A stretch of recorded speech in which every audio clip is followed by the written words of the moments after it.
If there's one sauce that has a reputation for being difficult, a sauce that strikes fear into the hearts of chefs everywhere, it's hollandaise. Now hollandaise, just like mayonnaise, is a fat and water emulsion. Normally when you mix together fat and water, the fat's going to separate and float on top of the water in a greasy layer.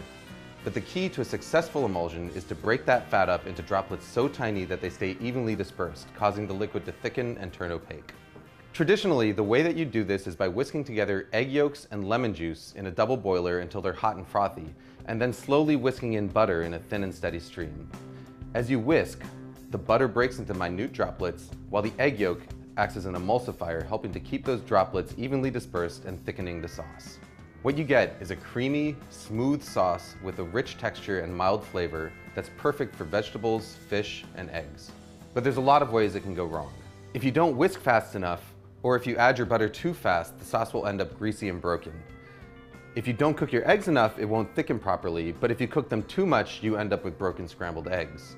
The fact of the matter is, if you want to learn how to do it the traditional way, the road to perfect hollandaise is paved in broken sauces. But here's the good news.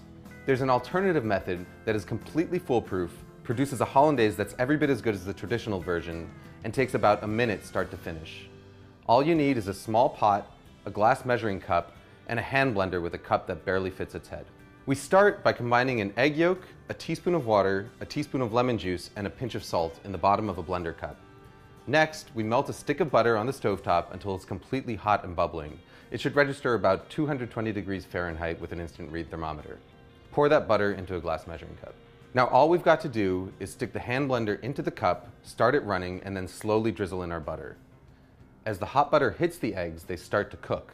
By the time you've added all of your butter, about 30 seconds later, the eggs are fully cooked and you've got a smooth, creamy, hot hollandaise sauce that is completely indistinguishable from one made using the traditional whisking method. Hollandaise is at its best right when you make it, but if you want to store it, your best bet is to keep it in a small, lidded pot in a warm spot somewhere near your stove.